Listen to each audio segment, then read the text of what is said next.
जय माता दी दोस्तों, 2024 में इस बार मां दुर्गा चैत्र नवरात्रि में घोड़े पर सवार होकर आ रही है। यानी दोस्तों, माता रानी जब घोड़े पर सवार होकर आती है तो इसे शुभ नहीं माना जाता है। ज्योतिष शास्त्र के अनुसार देवी जब घोड़े पर सवार होकर आती है तो समाज और राजनीति में बड़ी उथल पुथल होती है। और मान्यताओं के अनुसार अगर चैत्र नवरात्रि पर यदि माता दुर्गा घोड़े पर नहीं बल्कि हाथी पर सवार होकर आती है तो मान्यता है कि माता दुर्गा का हाथी पर सवार होकर आना बहुत ही शुभ और कल्याणकारी माना जाता है और जीवन सुखमय हो जाता है। और दोस्तों, भक्ति का भरपूर लाभ भक्तजनों को मिलता है, दिल में सुकून मिलता है, माता वैष्णव भरपूर आशीर्वाद देती है। दोस्तों, इस बार नवरात्रि पूरे 9 दिनों तक चलेगी, यानी 9 दिनों तक नवरात्रि का पर्व मनाया जाएगा। ना एक भी दिन कम ना एक भी दिन ज्यादा, पूरे 9 दिनों तक चलेगी माता वैष्णव की पूजा। मां शेरावाली की विशेष रूप से पूजा आराधना की जाएगी। चैत्र नवरात्रि का पहला व्रत 9 अप्रैल को रखा जाएगा और अंतिम व्रत 18 अप्रैल मंगलवार के दिन रखा जाएगा। और दोस्तों, 17 अप्रैल को कन्या पूजन किया जाएगा, जो कि इस दिन नवरात्रि समाप्त हो जाएंगे। आपको बता दें, 9 अप्रैल को घट स्थापना का मुहूर्त सुबह 6:03 से 1014 तक रहेगा। दोस्तों, चलिए अब जानते हैं नवरात्रि में कौन कौन सी सब्जी नहीं खाना चाहिए और कौन कौन सी सब्जी खाना चाहिए और कौन सा फल खाने से व्रत टूट जाता है। उससे पहले दोस्तों जान लेते हैं चैत्र नवरात्रि क्यों मनाई जाती है। दोस्तों, चैत्र नवरात्रि मनाने के पीछे एक पौराणिक कहानी है कि मां दुर्गा ने महिषासुर नामक राक्षस का वध किया था। और ऐसा माना जाता है कि वहां महिषासुर नाम का एक राक्षस था। उसे भगवान ब्रह्मा ने अमृता का वरदान दिया था और इस आशीर्वाद के कारण महिषा पृथ्वी से लेकर स्वर्ग तक सभी को परेशान करने लगा। ऐसे में सभी देवी देवता उसके अत्याचारों से चिंतित होकर ब्रह्मा, विष्णु और महेश के पास जाते हैं। तब दोस्तों, तीनों देवताओं ने आदिशक्ति का आह्वान किया। तब दोस्तों, भगवान शिव, विष्णु और अन्य देवताओं के क्रोध के कारण उनके मुख से एक ज्योति प्रकट हुई और वह ज्योति एक स्त्री में बदल गई। इस तरह मां आदिशक्ति प्रकट हुई। इसके बाद अन्य देवताओं ने उन्हें अस्त्र शस्त्र प्रदान किए। तब मां दुर्गा ने महिषासुर को चुनौती दी और 9 दिनों तक युद्ध चलने के बाद 10वें दिन मां ने महिषासुर का वध कर दिया। ऐसा माना जाता है कि इन 9 दिनों के दौरान देवी मां ने 9 रूप धारण किए और राक्षसों का वध किया। इसी कारण से इसे 9 दिनों तक नवरात्रि के रूप में मनाया जाता है। और आपको बता दें कि शास्त्रों में चैत्र नवरात्रि का विशेष महत्व माना गया है। दोस्तों, ऐसा माना जाता है कि 9 दिनों तक चलने वाले चैत्र नवरात्रि के दौरान व्यक्ति मानसिक और शारीरिक रूप से मजबूत होता है, मनुष्य की आध्यात्मिक शक्ति बढ़ती जाती है। इस प्रकार लोग इच्छा, क्रोध, अहंकार, ईर्ष्या, लोभ आदि से मुक्त हो जाते हैं और उनका मन और शरीर शुद्ध हो जाता है और उनकी बुद्धि स्वाभाविक रूप से काम करने लगती है। आइए जानते हैं नवरात्रि में क्या खाएं और क्या नहीं खाएं और क्या पीना चाहिए और कौन सा फल खाना विशेष और शुभ कार्य माना गया है। आज हम आपको विस्तार से बताएंगे, लेकिन आगे बढ़ने से पहले कमेंट बॉक्स में अपनी राशि जरूर डाल दीजिएगा। यदि दोस्तों हमारे पास आपकी राशि के अनुसार कोई उपाय होगा तो वह आकर हम आपके कमेंट का रिप्लाई में बता देंगे, ताकि आपको राशि के अनुसार फल प्राप्त हो। दोस्तों, राशि के अनुसार किया गया कार्य बहुत ही शुभ माना जाता है और माता रानी बहुत प्रसन्न होती है। और दोस्तों, आपसे निवेदन है कि कमेंट में माता रानी आपका स्वागत है हमारे घर में जरूर लिखें, ताकि माता रानी का आशीर्वाद आपके ऊपर सदा बना रहे हैं। और वीडियो आपको अच्छी लगे तो लाइक करना ना भूले। दोस्तों, शास्त्रों के अनुसार बताए गए व्रत चाहे किसी भी प्रकार के क्यों ना हो, उनसे जुड़े नियम का पालन करना अति आवश्यक माना जाता है। क्योंकि दोस्तों, जो मन के मुताबिक किया जाए वह संघर्ष नहीं कहलाता। कहा जाता है कि मनोकामना को पूर्ण करने के लिए थोड़ा सा संघर्ष यानी कि तपस्या तो करनी ही पड़ती है। इसीलिए दोस्तों, ऐसी मान्यता है कि व्रत को पूर्ण विधि विधान से किया जाना चाहिए, तब आपको व्रत का पूर्ण लाभ फल प्राप्त होता है।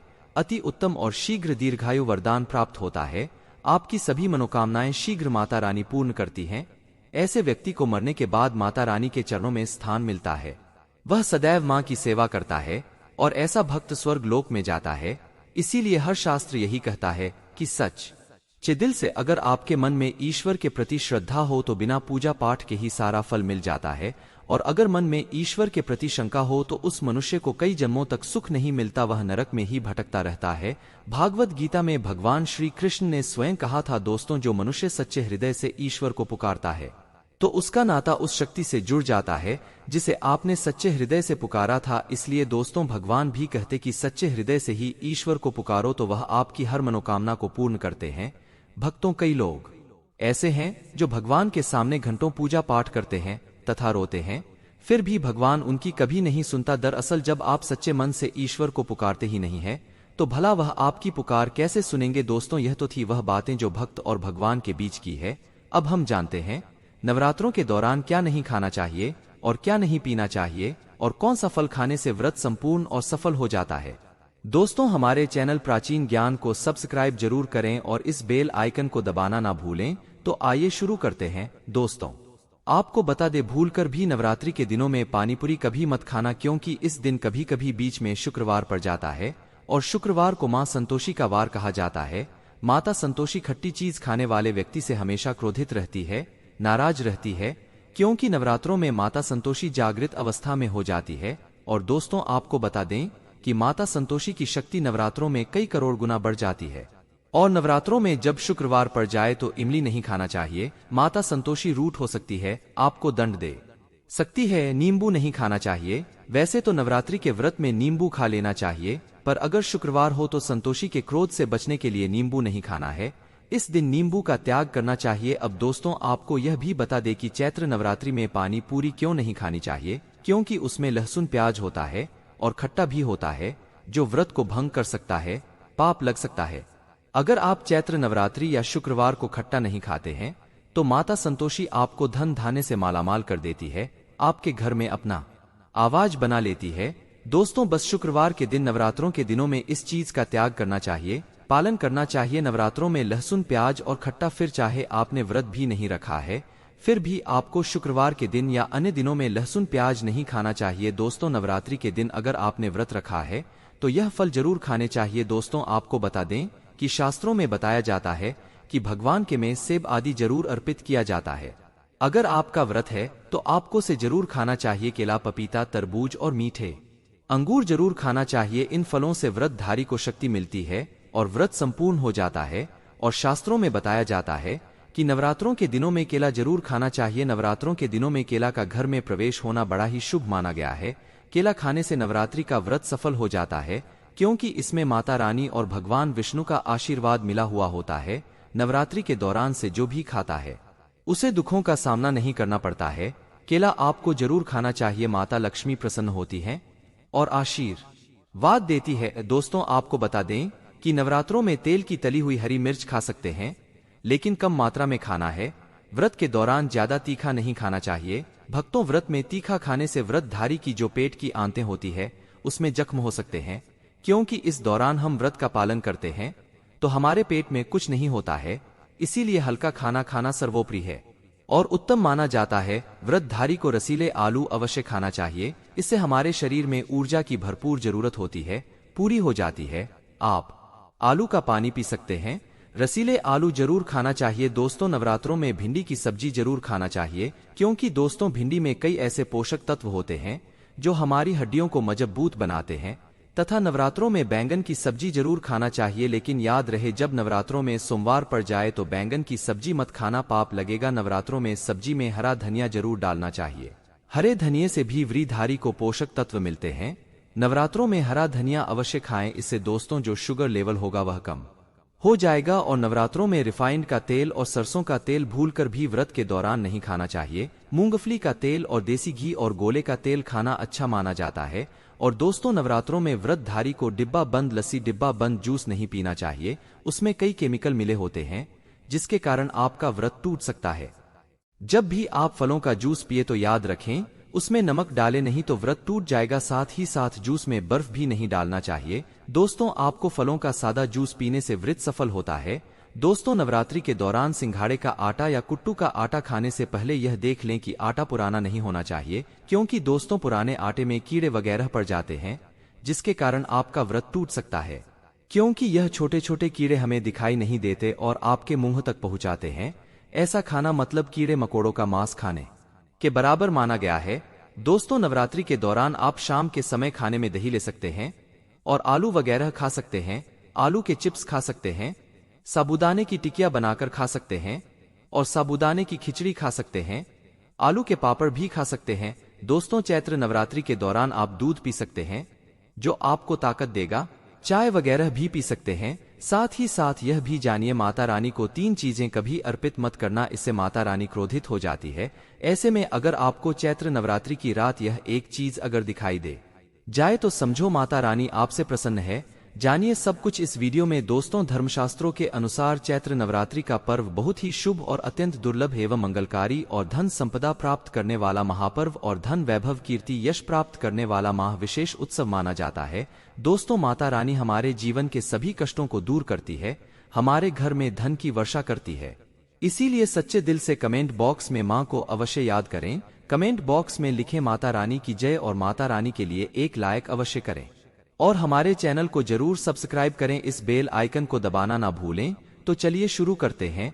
सबसे पहले अपनी राशि कमेंट बॉक्स में जरूर डाल दीजिएगा। यदि आपकी राशि के अनुसार हमारे पास कोई उपाय होगा तो वह आकर हम आपके कमेंट का रिप्लाई में बता देंगे। प्राचीन ज्ञान आपको हर जानकारी देगा जो दुनिया के किसी भी कोने में नहीं मिलेगी। यह शास्त्र आधार पर जानकारी है। दोस्तों, सबसे पहले जानते हैं माता रानी को ऐसा क्या नहीं चढ़ाना चाहिए जिससे मां नाराज ना हो। देखिए, एक बार हमने गलती से माता रानी को यह चीज चढ़ा दी थी, तब हमें माता के क्रोध का सामना करना पड़ा था। इसीलिए चैत्र नवरात्रि पर आप ऐसी गलती मत करना। शास्त्रों के अनुसार माता रानी को प्रसन्न करना इतना आसान नहीं होता और जो व्यक्ति माता रानी को प्रसन्न कर लेते हैं तो वह व्यक्ति अचल संपत्ति के मालिक बन जाते हैं। उसके ऊपर माता लक्ष्मी की कृपा बड़ी जोरों शोरों से बरसती है। कई पीढ़ियों से जो गरीबी भोग रहे होते हैं, यदि माता रानी चैत्र नवरात्रि पर प्रसन्न हो जाए तो 7 जन्मों तक की गरीबी मिट जाती है। धन वैभव से घर भर जाता है। उत्तम जीवन साथी तथा धन संपदा के साथ यश कीर्ति वैभव सौभाग्यशाली जीवन, सभी कष्टों से राहत, बीमारियों से राहत मात्र माता रानी के पूजन से समाप्त हो जाती है। जो व्यक्ति खास तौर पर चैत्र नवरात्रि पर माता रानी को प्रसन्न कर लेता है वह व्यक्ति कुछ ही समय में धनी हो जाता है तथा राजा बन जाता है। मां लक्ष्मी उसी घर में वास करती है जहां पर सच्चे हृदय से मां की भक्ति हो। आपको बता दें, साल भर के इस त्योहार में माता रानी की पूजा में यह 3 चीजें माता रानी को कभी मत चढ़ाना, नहीं तो आपको बर्बाद होने से कोई नहीं रोक सक। जो हमने गलती की वह आप मत करना, इससे माता रानी नाराज हो जाती है और हमेशा हमेशा के लिए आपका साथ छोड़ सकती है। एक बार माता रानी ने हमारा साथ छोड़ दिया था क्योंकि हमने गलती से माता रानी को यह चीज चढ़ा दी थी। तब बड़ी श्रद्धा पूजा पाठ करने के बाद माता रानी को हमने मनाया, प्रसन्न किया और आज हम करोड़पति हैं, धनवान है। माता लक्ष्मी सदैव हमारे घर में वास करती है। जय माता रानी। मां बड़ी प्यारी है, चंचल है, अपने भक्तों को कभी निराश नहीं करती। तो चलिए प्राचीन ज्ञान धर्म ग्रंथों के आधार पर, शास्त्र आधार पर यह जानकारी शुरू करते हैं। दोस्तों, इस दिन राहु केतु अपनी चरम सीमा पर होते हैं। जो लोग कर्ज लेते हैं, कर्ज देते हैं, राहु केतु उनके जीवन में आकर उल्टा उन्हें कंगाल, बर्बाद, नष्ट तथा घर में दरिद्रता आवास बना देते हैं और ऐसे घर से माता लक्ष्मी, माता दुर्गा रुष्ट हो जाती है। आप माता रानी को चैत्र नवरात्रि पर एक मिश्री का टुकड़ा भी अर्पित करके पूजा पाठ कर सकते हैं।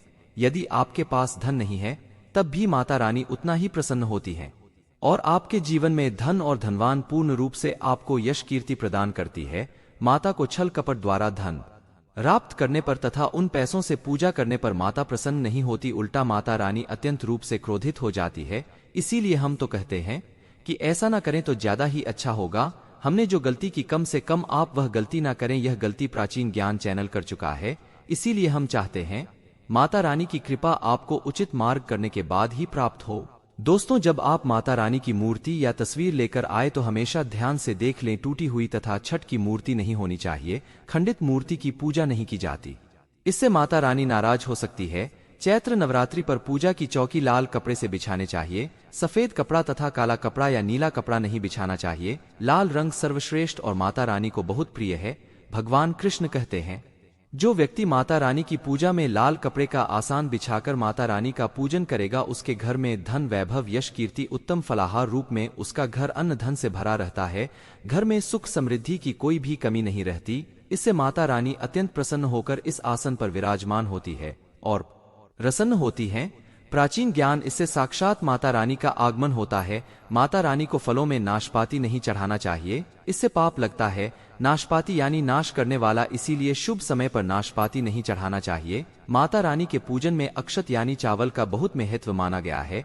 चैत्र नवरात्रि पर चावल माता रानी को अवश्य अर्पित करने चाहिए। टूटे हुए चावल नहीं होने चाहिए, इससे माता रानी नाराज हो जाती है। चैत्र नवरात्रि पर घर के चावल कभी किसी को मत देना, इससे माता रानी आपका घर छोड़ सकती है, क्योंकि चावल माता लक्ष्मी का प्रतीक है। इस समय माता लक्ष्मी घर पर आती है, जाती नहीं है।